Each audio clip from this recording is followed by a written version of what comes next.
makes up our beliefs. And actually, those words trigger a picture, which then trigger a feeling and or an emotion.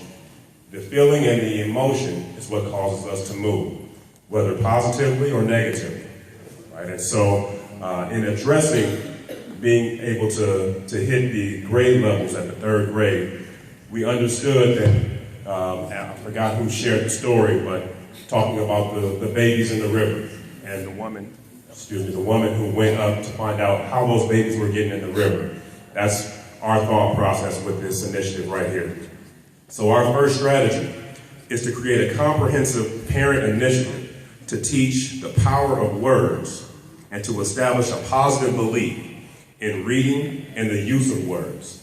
And the audience or the action step would be to create a series of parent workshops for expectant families and young students ages K through 3. So putting together a media campaign targeting clinics, hospitals, and doctors. Basically going to the actual start of life.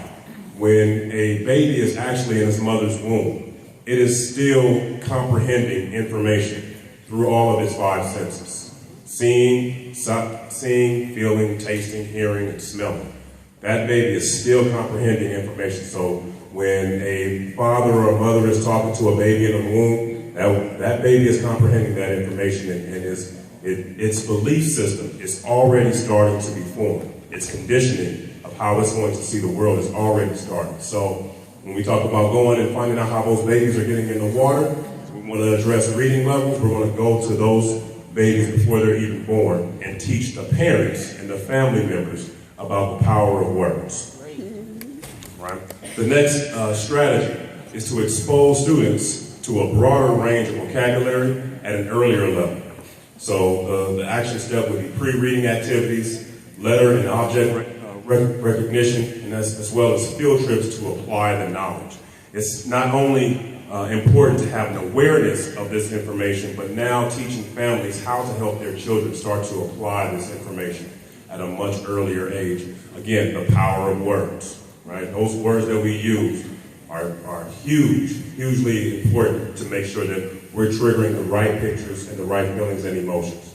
The third strategy is to create a comprehensive database of stakeholders and resources in the community, where the action step is to build a set of distribution platforms to get resources out to students, parents, and teachers. So really being able to utilize all of the technology, the communication, the media now that we can get access to information globally, right? So not having a very small-minded view of how we're going to distribute information, but literally saying, okay, here's understanding the power of the words that we use, and we're going to do this over a global scale immediately, right? And so understanding that's how we can affect the belief systems by utilizing our power of words. Thank you.